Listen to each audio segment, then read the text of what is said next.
it was a little bit of, oh, here come the religious people with all their certainties and all their secret handshakes and all their wisdom that I'll never have access to.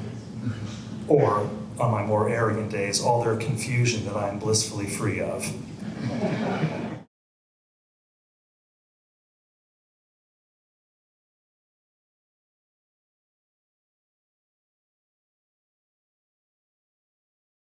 Good morning, everyone. Welcome back to the Sunday Forum. We welcome back Peter Boland today, who will be leading us in the second of 5. Yeah, we can clap. We can give him. Today is workshop 2 of 5 for our Lenten series around his book, The Seven Stone Path, An Everyday Journey to Wisdom. Today, I believe the discussion is around chapters 2 and 3. Okay, so I want to maximize our discussion this morning, and I'll turn it over to Peter. But before I do, just as a reminder, there are free workbooks that you can download online, but we also have a few printed copies. They're in the back on the chair, on my left, your right side of the room. And if you've not yet purchased your copy of the book, shameless plug, you can buy them here and pay Peter directly, or you can get them online. I'll do online places. So, without further ado, I will turn it over to Peter. Thank you. Sure. Thank you, sir. I appreciate that. Thanks for leading the Sunday Forum and for stepping into that role. Good morning, everybody. Who was here last week? Oh, fantastic. And all the rest of you are absolutely more than welcome. You didn't miss much. But we are doing 5 Sundays in a row, and I'm so honored to have been invited into this space. I'm still kind of baffled how this even happened. My book, The Seven Stone Path, An Everyday Journey to Wisdom, came out last fall, and somehow our cathedral dean, the very Reverend Penny Bridges, decided that this might be a good way for us to spend the 5 Sundays of Lent here in our regularly scheduled 9 o'clock adult forums that we do just about every Sunday of the year here at 9 o'clock.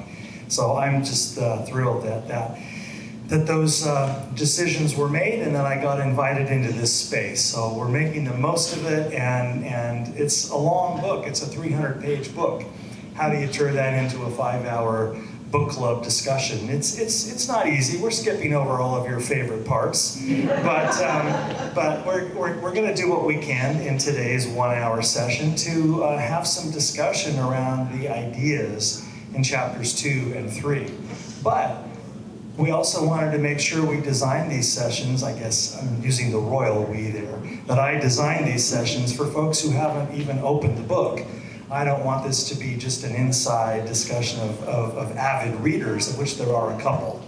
But I wanted to make sure that we frame some of these questions in a broad enough way so folks who maybe haven't gotten the book yet, or maybe just read the first little bit, would have an opportunity to engage with us as well. So if you've noticed, in the study guide that Sterling referenced a minute ago, this 26-page, you know you're in an Episcopalian gathering when you walk in and somebody hands you a 26-page booklet.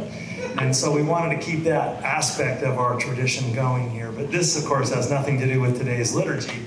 In that building over there, this is, of course, being a teacher guy who writes study guides all the time for my students as they read the Bhagavad Gita or the Tao Te Ching or a number of other secondary sources. I thought, I'll write a study guide for my own book. That's kind of cool. And that's all this is. So the first section of each chapter, called Starting Out, those are opening questions for anyone who hasn't read the book. And then the next section of each chapter is called Going Deeper, and that's, a couple dozen detailed questions right from the reading. The reason I did that was because I heard that there were book clubs kind of starting on their own, and various friends were letting me know that, and they were creating their own study guides. So I thought I would join in the fun and create one for yourself. So the cathedral's been very generous to print out a bunch of copies. We've already given away about 40 or more of them. And there's a bunch more back there. If you don't have one, please help yourself, whether you own the book or not. So that's how we look at it. So today we are taking up chapters 2 and 3, Wisdom as Surrender and wisdom as engagement. So just looking back for a minute on what we've done so far and why we are doing this during Lent, I was reflecting on that as I drove away last Sunday. It was such a remarkable session in here from my perspective. And the word satsang kept occurring to me, and that's a Sanskrit word meaning technically a gathering around eternal wisdom or around eternal truth. Sat means, S-A-T, means that which is, that which exists, that which is real, that which is true. And Sang, S-A-N-G, means a gathering. You know, Buddha called his community the Sangha. So a Sangha is an intentional, mindful community, and Sat is the eternal wisdom that we in this community gather around. And I like that kind of pedagogical model because it kind of deconstructs well, here's the teacher with the knowledge and she or he is going to give it to you. You know, it tears that down. And instead, in this Indian idea, there is this notion that when curious, conscious, mindful, intentional people gather together in inquiry, that creates the opening through which wisdom wells up through the cracks of all of our lives. Just in the coming together, just in the setting the intention. So that's the feeling that I had driving away last time, and maybe we can see if that kind of thing begins to kind of happen a little bit today. So let me just read from the very beginning of chapter 2, and then we'll jump into a couple of questions here, and we're going to have a very discussion-centered session, and Sterling is going to get his steps in today. Enough preamble. So chapter 2 begins with this very simple set of paragraphs, trying to build a bridge between the introduction and chapter 1 and the work we're about to do. So on page 39, I wrote, "The consciousness of surrender is a natural outgrowth of the consciousness of acceptance," which was chapter 1. As we saw in the introduction, the stages of the Seven Stone Path are really one integrated process where each stone is interconnected with all of the others. None of the stones stands alone. They are bound together into one evolutionary progression. The second stone, surrender, is inherently informed by its source, acceptance, just as a pear blossom is an expression of its source, the bud. And deep within the blossom lie all of the future stages, the fruit, the seeds, and the unseen orchards, whose seeds contain each stage only a moment in an endless unfolding. The continuum of wisdom does not divide neatly into discrete and wholly separate chunks. We are simply saying it does in order to understand wisdom better, just as we call 1 hour 8 o'clock and another hour 9 o'clock, knowing full well that the eternal presence of this now moment knows nothing of ours. What we mean by surrender, then, is a deepening into the consciousness of acceptance. Acceptance is an intellectual or cognitive shift. Surrender is body, mind, and soul. So that's my way of trying to bridge together the idea we worked on last week, this consciousness of acceptance, and the deeper place that I'm trying to lead everyone into now. So let's start off with a little discussion about this very first discussion question on page 8 of the workbook, if you're looking at these materials right now. And it says, in our ordinary way of thinking, the word surrender has negative connotations. Does it feel like that to you? Surrender, that's what you do when you lose, when you quit, when you give up, when you've been defeated. So let's talk about those negative connotations and flip it around. Under what conditions might surrendering be an empowering act or a good decision? So do you agree, does surrender have kind of a negative connotation? Do we want to surrender?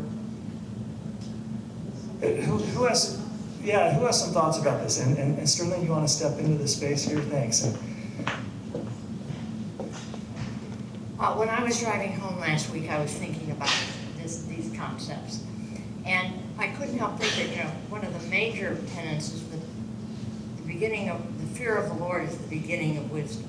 Right. You know, the fear meaning, brought on reverence. Yeah. And it's foolishness to those who are perishing. And being in a, academic community, the idea of that God's more powerful and more wise is really a surrender, and they're not willing to do that. And it seems to me that's one of the big barriers, and that, the other surrender, I think, correct me if I'm wrong, but, Buddha was the idea that this is the only life, that keep struggling, and that there's not really, an afterlife.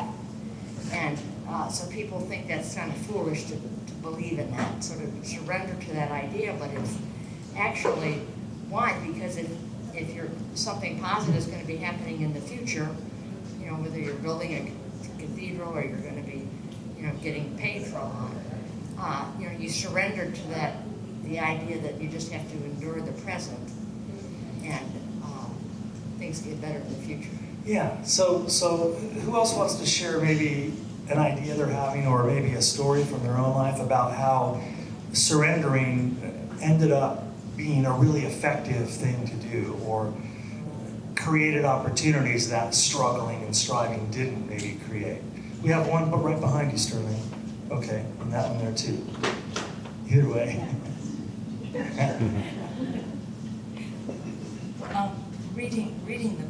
Reading the chapter made me think that surrendering is also accepting on another side. Like you surrender to one thing and you may accept another side, but then even just right now I thought, well, sometimes surrendering to something is also accepting that same thing, and maybe that's kind of surrender.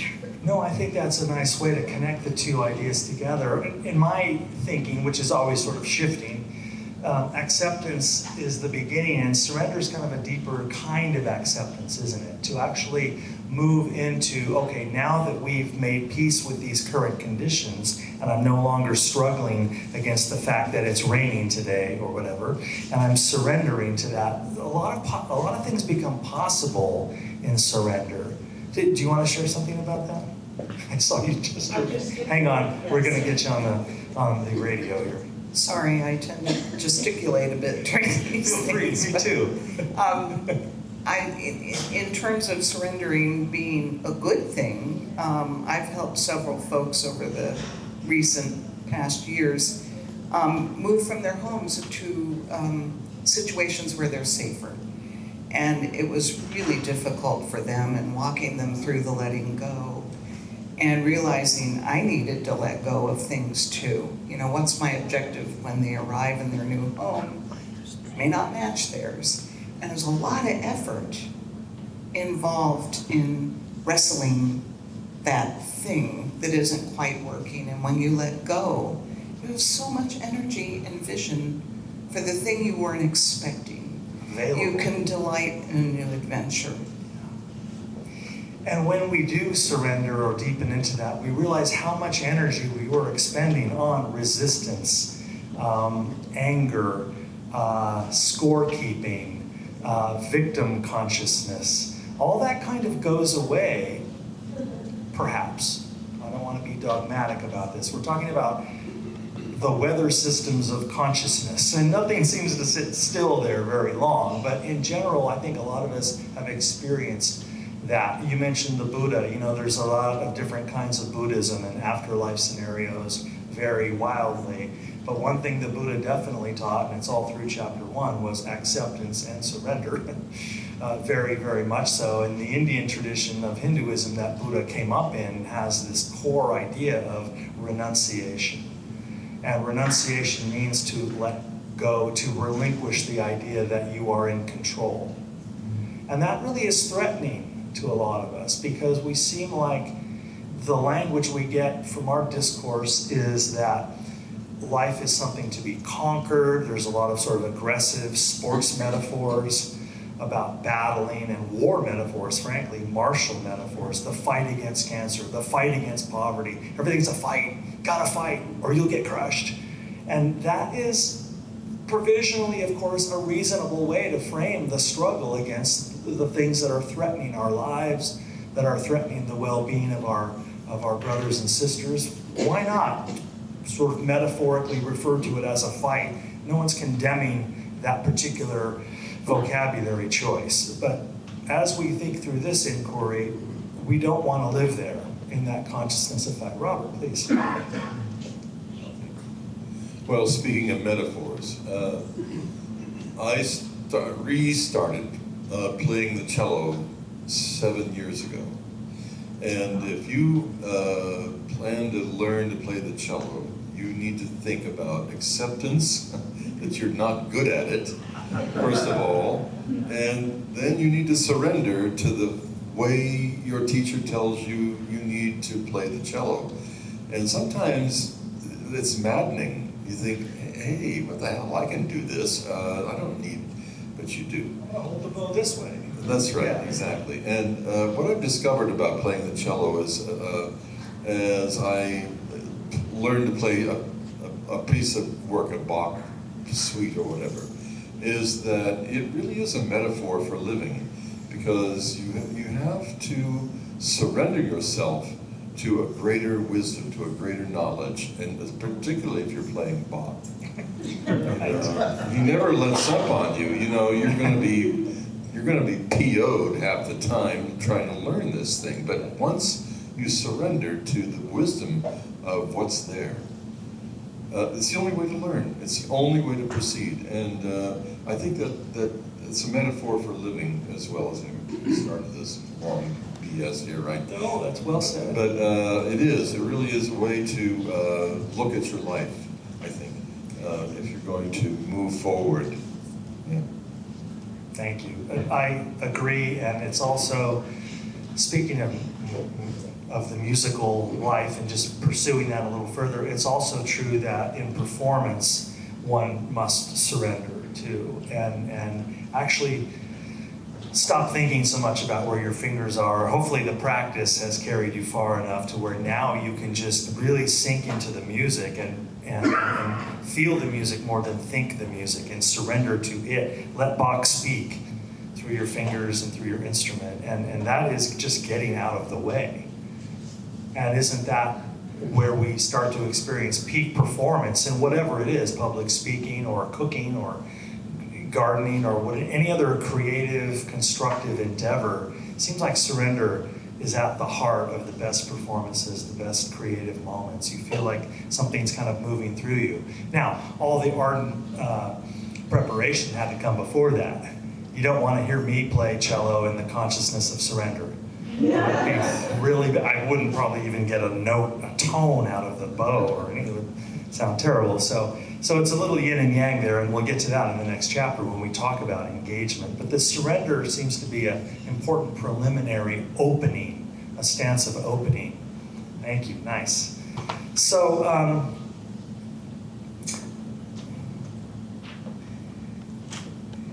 the consciousness of conflict that we've been thinking just a little bit about is perhaps a pretty dubious narrative. I'm going to do another brief reading here from page 43.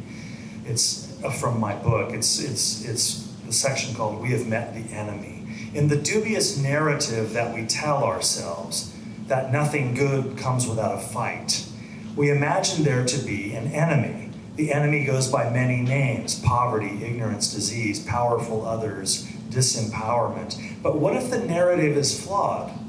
What if beneath our simple-minded characterization of life as a war, there lies a deeper, less convenient truth that evolution, growth, and emergence, whether of an individual organism, a culture, or an entire universe, is necessarily messy, painful, and littered with dissolving forms? Loss is a part of there being a world at all. That fact does not make the world our enemy. Perhaps the enemy is our own misconception born of the ego's illusion of separateness. We have met the enemy, and it is us. If all is one, and now we're going to drop into some thinking about ultimate reality, what are we surrendering to? And what is that higher reality? So to go on, if all is one, then the struggle disappears. In the world's wisdom traditions, especially in the teachings of the mystics, we find a challenging alternative to the standard dualistic portrait of life as a battle between good and evil. As Jesus counseled his students to turn the other cheek and resist not evil, he was asserting the ancient insight that we are already at one with the good. We don't have to create it from scratch with our ingenuity, cleverness, and sweat. Instead, what is required is deep tissue surrender and cooperation. For my yoke is easy, said Jesus, and my burden is light. Straining to control everything is in stark contrast, a painfully difficult yoke to bear. And I'm wondering if that doesn't move us into thinking a little differently about surrender. And half of we kind of got into this in the first chapter, right? Half of learning is unlearning, and that's the most important part of any philosophical process. Not adding in a bunch of new information, but kind of identifying where we might be a little bit mistaken. So, if ultimate reality is beyond words and concepts, let's think about the God idea as Mass. Because this is, as soon as I got to the second chapter in the writing process, I realized, I have to talk about God. I have to try to say something, obviously not that hasn't been said before, because I think everything's been said before, but I have to say something fresh about this big, huge subject in a way that's relevant to this project. And I just started off with that simple question. Well, if wisdom traditions counsel surrender, what are we surrendering to? Why should I trust? Why should I let go of the reins and trust the universe to do it? What a leap of faith, as Kierkegaard put it. And so you can't avoid the idea of God. And if you don't like the God word, I know there might be atheists, agnostics in the room, or on the I know they're in the YouTube universe. I hear from them a lot. And so sure, I didn't grow up in the Christian tradition or any religious tradition, and the God word for me for most of my life was a little bit of a trigger. It was a little bit of here come the religious people with all their certainties and all their secret handshakes and all their wisdom that I'll never have access to. Or, on my more arrogant days, all their confusion that I'm blissfully free of. Being a philosophy student, right, it's a pretty dangerous path. It's hard enough being 19, and then you read Nietzsche, and then just, but that was a long time ago. And so I fell in love with religious studies, mostly first through the Asian traditions, and then all of them, and then the mystics and so on, and I've been teaching that now for decades.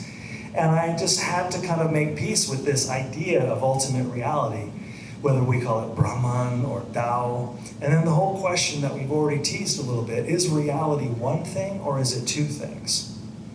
And in the sort of mainstream Western view, in the Abrahamic religions, where God is sometimes expressed as a distant conscious entity outside of space and time, and the author of space and time, who is also mysteriously kind of present here, but is fundamentally transcendent. And then in that theology, our role is to have a relationship with that deity and to ask for forgiveness or ask for healing, as if God were a giant cosmic Pez dispenser and we said the right message and the candy would just come.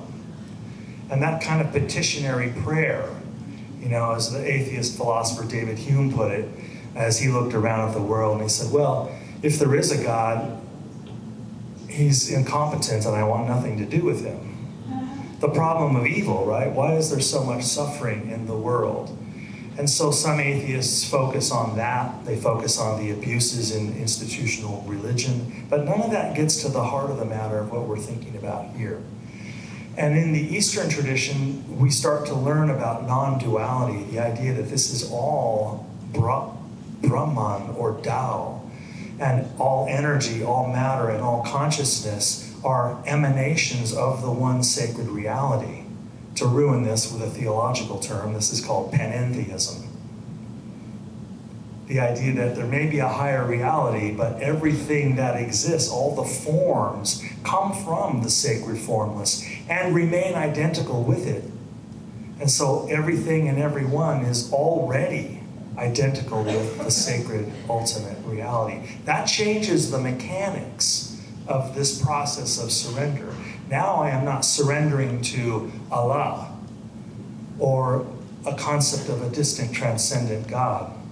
Now, in that theology, we are surrendering to the sacred heart within all things, including within ourselves.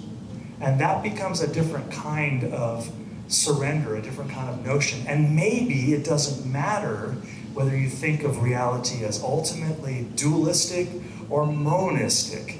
Joseph Campbell's really helpful on this point. And there's quite a bit of discussion in this chapter about God ideas being masks. Joseph Campbell, as a student of world religions, calls all the God ideas in all the religions the masks of eternity.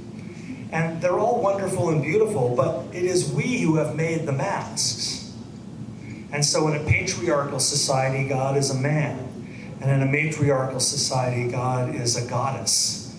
And some cultures scatter the divine powers into 10,000 gods and goddesses. And other cultures don't personify ultimate reality at all. They call it Brahman or Tao, and there's no statues or face or anything.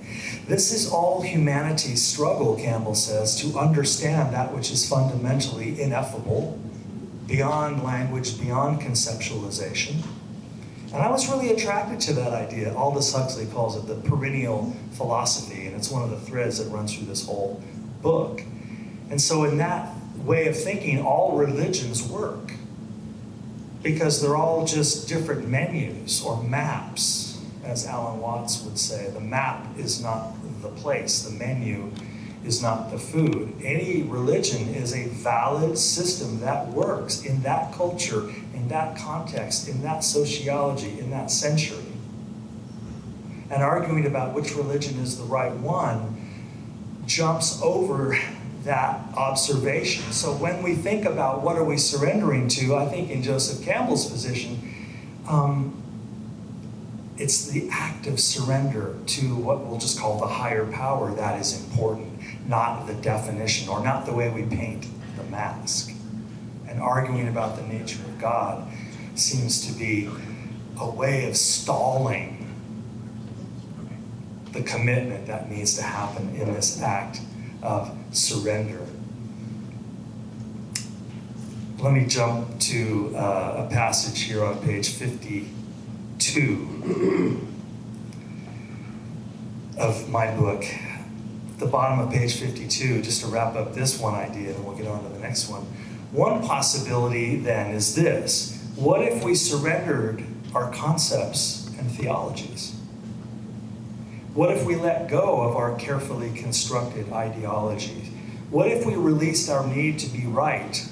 What if we let words and concepts slip back into their rightful roles as tools designed to deepen our awareness instead of allowing words and concepts to stand in the place of wisdom? Only the consciousness of surrender could bring about such a shift. The wise speak of one in many ways, proclaims the Rig Veda. Like white light through a prism, truth splits into many colors when run through the prism of human understanding. A fundamental characteristic of wisdom is the ability to see that behind all the conflicting truth claims lay a deep and ineffable unity. This is why Socrates wrote nothing. And this is why the Buddha, when asked to explain the meaning of life, simply held up a flower. So many of these great teachers move beyond words. And that seems to be a powerful piece of evidence in favor of the idea of surrender. So as we move through these questions, are there any... does anybody else want to weigh in with their thoughts on the nature of surrender and the positive role that it's played in life? We look past some folks earlier. Thank you. Let's get you the mic. And then we'll move on to the next chapter. Peter, as you've discussed in your book, in order to recover from addiction, you need to surrender to the idea that you are powerless, and that there is a power that can help you, as you can't do alone. So that's another aspect of surrender. Absolutely. And the recovery movement, which I do spend some time discussing in this chapter, is a perfect example, isn't it? So the folks who put AA together back in the 20s and 30s were looking at Christianity and Eastern traditions and Stoicism, and also through the lens of their own experience, how do you overcome an absolutely debilitating compulsive disorder when clearly the will is no longer your friend, and clearly choosing to not drink anymore has no effect. The drinking just keeps happening and putting your favorite compulsive disorder instead of drinking. And that is a remarkable moment, frankly, I think, in world philosophy and religion. AA and its cousin 12-step movements are a religious movement without a theology. They're a spiritual movement. It's also hard to count because they don't use their last names. And so it's an incredible example of how these spiritual traditions show up in curious ways, and surrender is absolutely at the heart. What a paradox to say that, well, the only way you're going to break free from this compulsive disorder is by admitting that you can't break free from this compulsive disorder. What? And so, of course, it doesn't make any sense.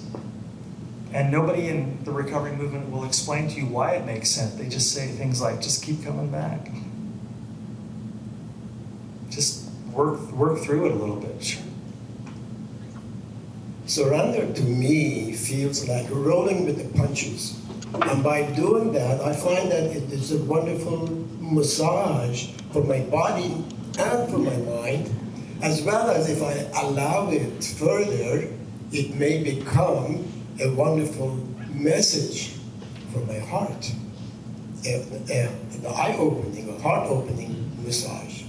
Well, that's beautifully said. I'm going to start thinking about that more. When when the roof leaks during a rainstorm, oh, I'm getting massaged. This is just a massage. Yeah, and that's a wonderful way of turning it into a positive. We saw another hand here, please, and then we'll wrap up this particular chapter and move into the next. To address this idea of duality, at least in Western philosophy, I can't help thinking of Theseus's talk in the Midsummer Night's Dream. The role of the poet is to look from heaven to earth and earth to heaven, and by the poet's pen, give to airy nothings a local habitation in the place, sort of incarnational. And Seamus Heaney's, the Irish Nobel laureates in literature, the function of poetry is to redress the imbalance between heaven and earth. So you give it a different form. Aslan had to take Lucy and the Pevensey kids to another world to get him to understand him in this world.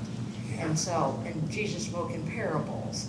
So you just give this, it's not really a duality, it's just, you give it a different form, I think you give it, speak the truth, but speak all the truth, but give it, turn it with a slant, wasn't it? Like Emily Dickinson said. So you give it a different form to bring them together.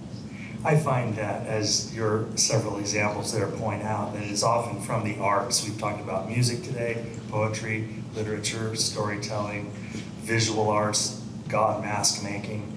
It is from the creative arts, isn't it, that we really kind of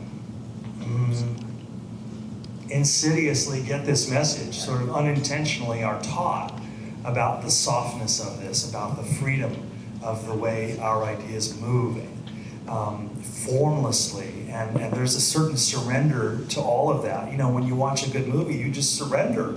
You stop all your critical objections to everything. I was watching Dune the other day, and I thought, no way could a giant worm, I don't care how big it is, push that much sand aside. Imagine how heavy that sand is. In Dune, there's giant worms that live in the sand, and they're and possibly you. Anyway, I'm like, no way. And I thought, wait a minute, what am I doing? Why am I questioning the rules of a universe that is anyway?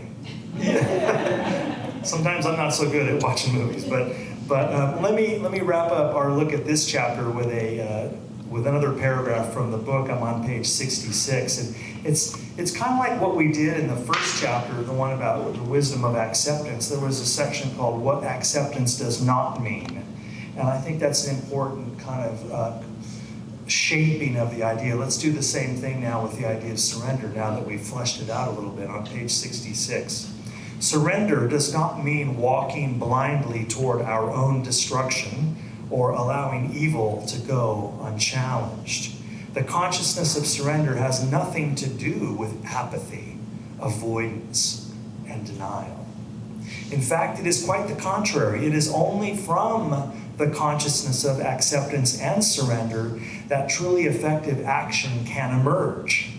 Action rooted in the consciousness of fear, revenge, hatred, and the need to control isn't action at all. It is reaction, hopelessly bound by the laws of karma to remain in a futile downward spiral of endless mutually destructive warfare, whether in the bedroom, in the boardroom, or in world affairs. When we arrogantly dehumanize the other and seek to impose our limited sense of right and wrong onto them without first affirming our underlying unity, our actions are not only ineffective, they are counterproductive to our larger aims. Force is never as effective as influence. Try to make people moral, wrote Lao Tzu. Try to make people moral and you lay the groundwork for vice.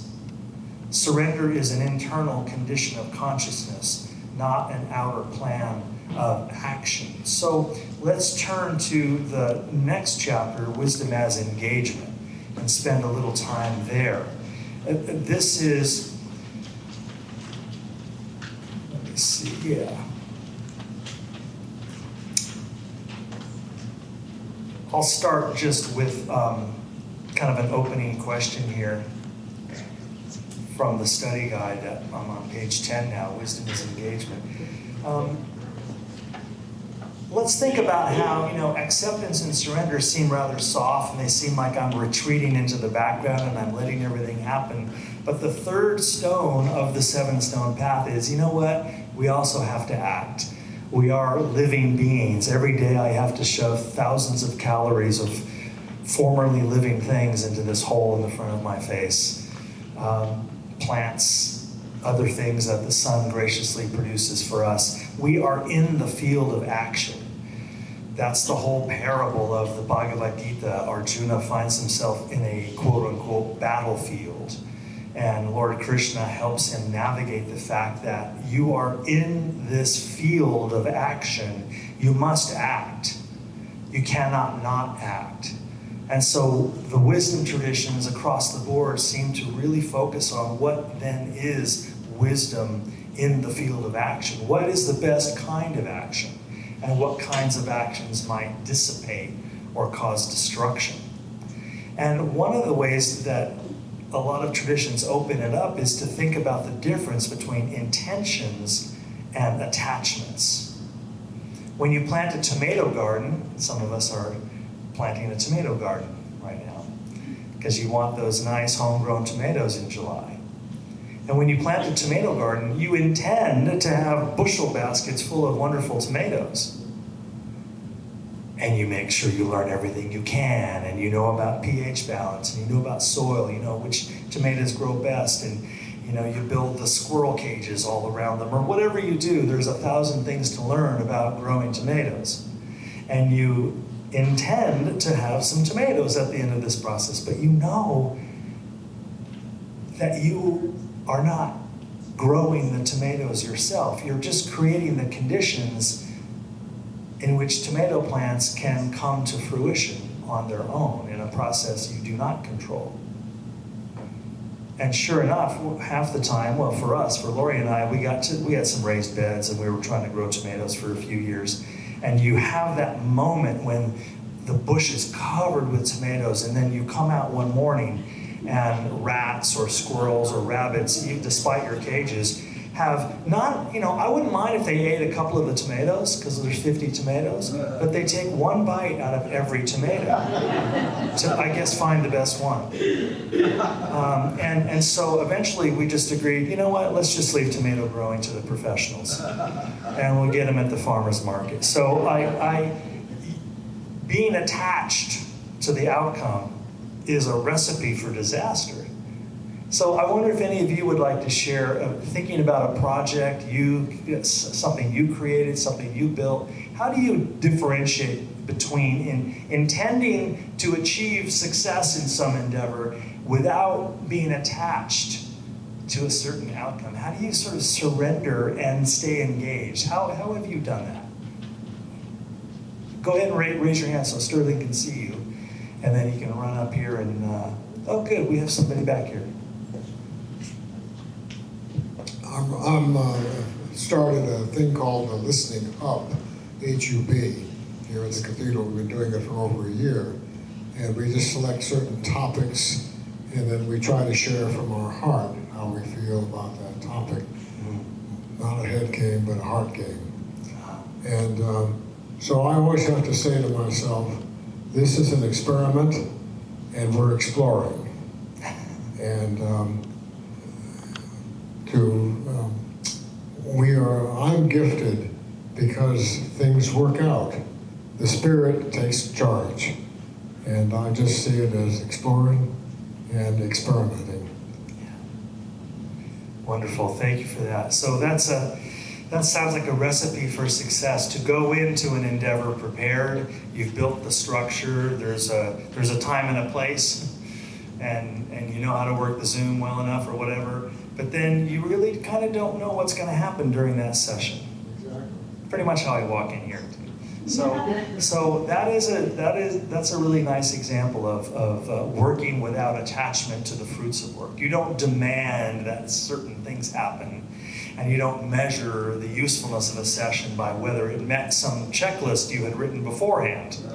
There's this general sense of, oh gosh, surrender, I guess I would say. Yeah, please. Being an elementary school teacher, you start off in September with all these hopes and aspirations of reaching every student, Yeah. and it does not happen. Yeah. You have to let it go. There are some students that may not even be there in the graduation, but Yeah. you have to push through with that, Right. and say, I'm putting it out, I'm putting it out, and if there are receptors there, wonderful. Yeah, that's a great example. A lot of educators in the room here, I experienced that many times. Your A students you don't pay much attention to because they're just cruising right along, but it's those F students, it's the students who are disengaged, and for all the myriad reasons that people have trouble. And that's where all my thinking goes and all my struggle. And it's such a journey to learn how to just let people live out the water course of their life. And I'm just this one little person that is just a tiny element of their life. I don't see the big picture, and I'm certainly not in charge, and I don't even know what's best for people. It's a mystery to me. Sometimes my A students, the one who sit in front and have 16 different colors of markers and take notes with everything, and they can't wait to write down everything on the board, everything I say, and they get perfect A's in the class. They're masters of the process, and I wonder sometimes how deep their knowing goes.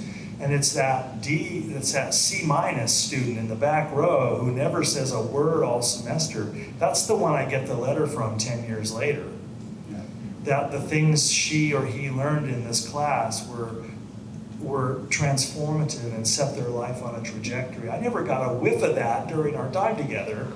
So I don't know, I feel like a farmer planting seeds. And educators are always, my administrators are always asking me to measure outcomes. I'm like, I don't know how to do that.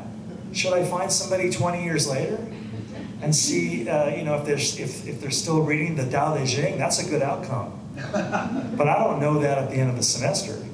So it's a fascinating thing. Does anybody else want to share a story about that? Please, let's come up here, Sterling, if we could.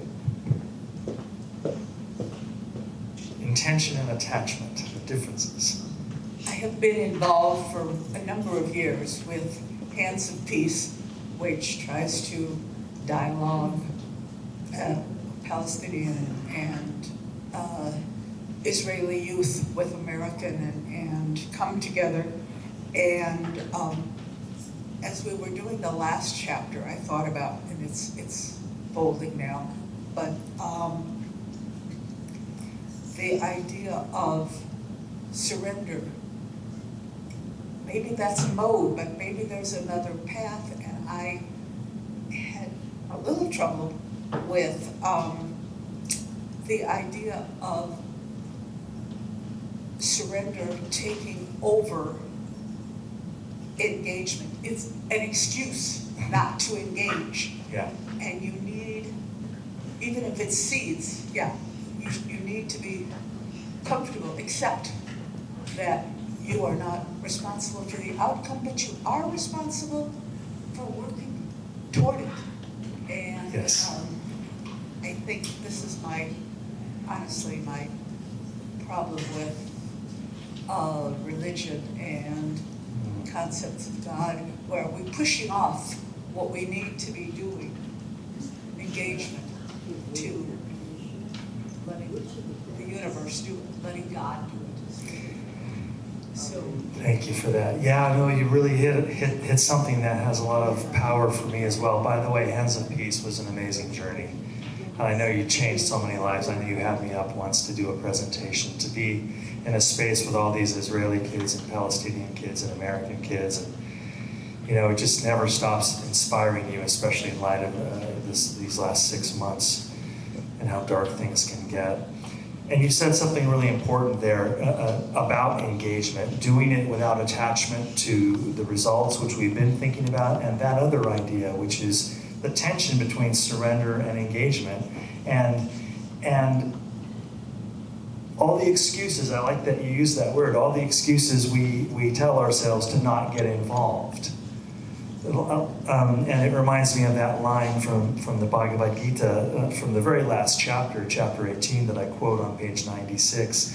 No one should abandon duties because he sees defects in them.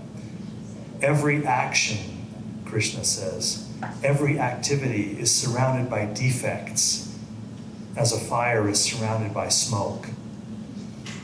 So that's a nice metaphor that often comes to mind for me. So many times in our political activism, in our social justice work, in anything, we're often tortured by the fact that, A, I don't have enough information. I don't know everything yet, so therefore I'm unqualified to act. That's a mistake, because you'll never have all the information you need. That's a way of avoidance, isn't it? To say, it's almost the ego needs to be the master of the universe and needs to understand and see all things before I lift a finger. Instead of saying, well, maybe I should just let go of the fact that, yes, when I try to do this thing, bad things are going to happen. When I send, I think I use this example in the book, when I send money to starving people in another country, knowing that a lot of that money is going to end up in the hands of the warlords, the very criminals who are perpetrating the savagery that is creating this suffering. Give the money anyway, even if 10% of it ends up in some kids' mouths. The imperfection of the world will freeze you in paralysis. And the intellectual rationalization of, well, you know, I'm not going to act until it's perfect.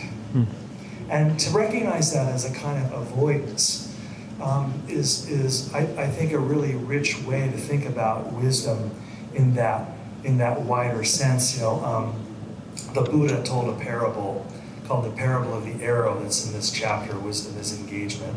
I think it's apt for what we're thinking about here. So there was a group of friends walking through the forest, and all of a sudden one of them got shot in the chest by a poisoned arrow.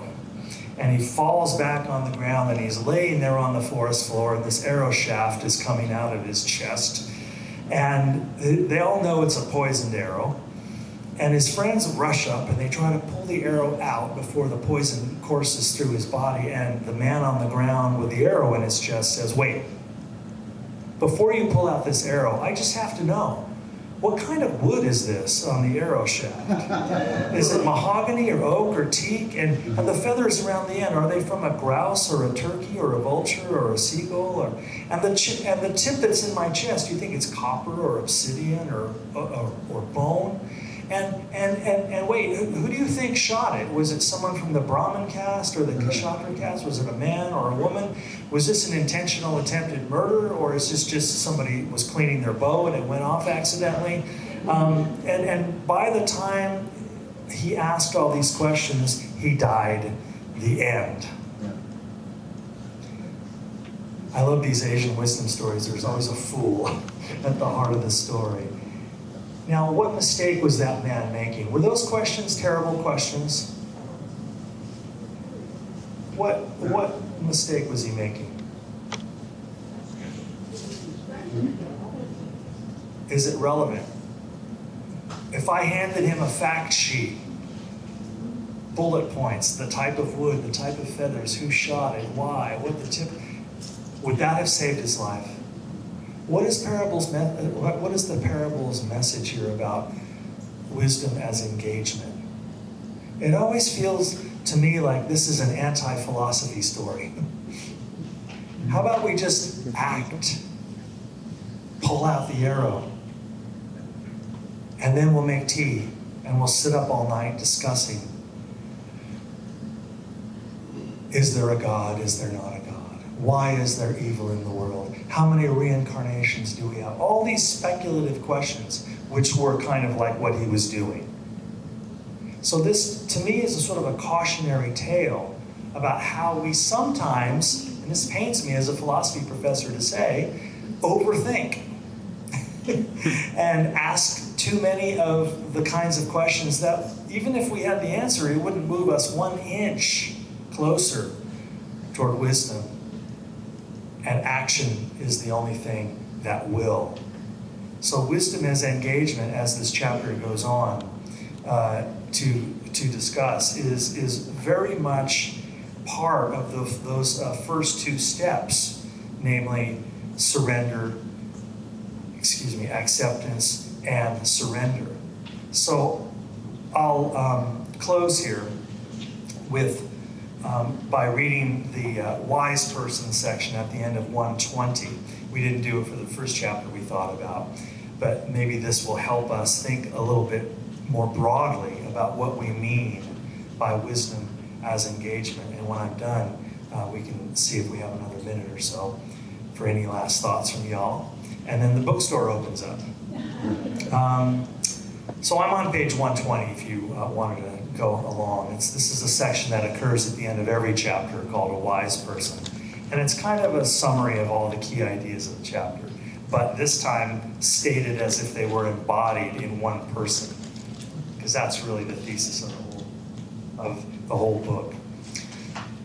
A wise person, clarified by the consciousness of acceptance, liberated by the willingness of surrender, and committed to vigorous engagement, a wise person rises up out of the fog of fear and ambivalence that characterizes so much of what passes for human consciousness. A wise person shapes their life through deliberate choices and actions. A wise person takes responsibility for their thoughts, knowing that thoughts are the source of words and actions. As Epictetus wrote, "As you think, so you become." A wise person knows that no matter what happened in the past, they are infinitely free in this now moment to choose and act in accord with the good. A wise person acts without attachment to the outcomes of their actions, good or bad. They simply do what is right, knowing that all action inevitably leads to imperfection and unintended consequences. A wise person chooses actions that cooperate with the larger forces within and around them, letting go of the illusion of egoic control. A wise person shows up in the consciousness of service, no matter the task. A wise person knows that if their means are pure, the ends will take care of themselves. A wise person knows how to act even in the face of uncertainty, knowing that they will never have all of the information they think they need.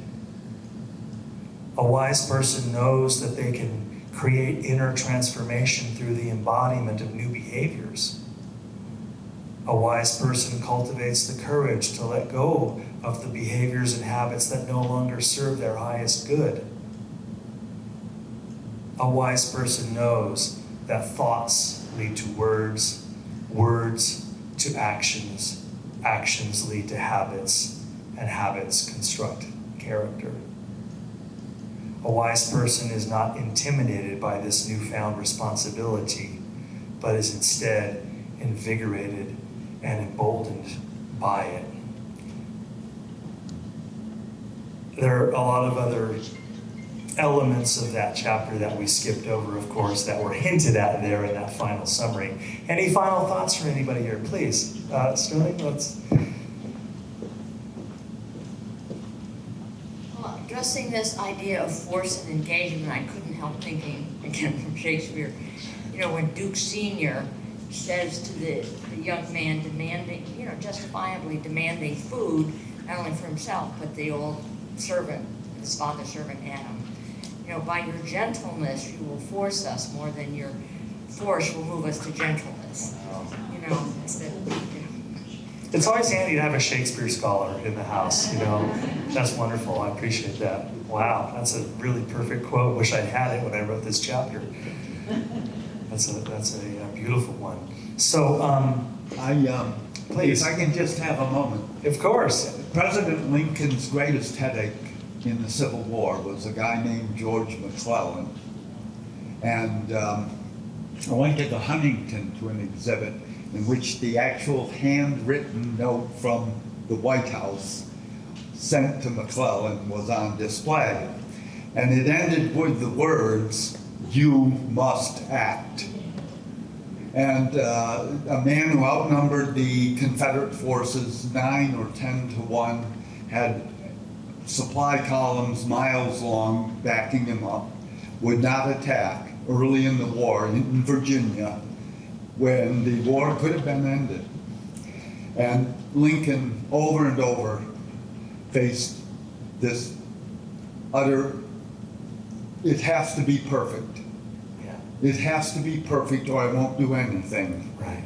And finally fired the guy.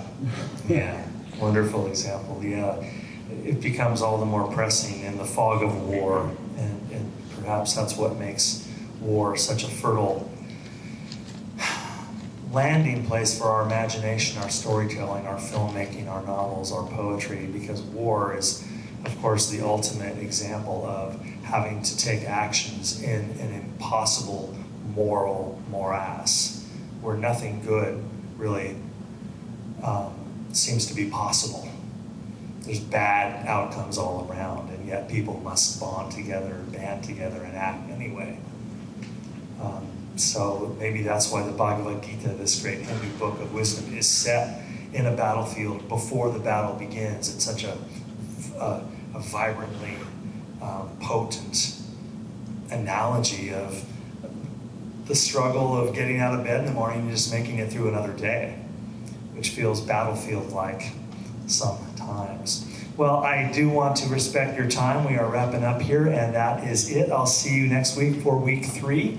Bring your books back. Bring your workshop, your workbooks back. If anybody wants to come talk to me, I'll be up here. Thank you. See you.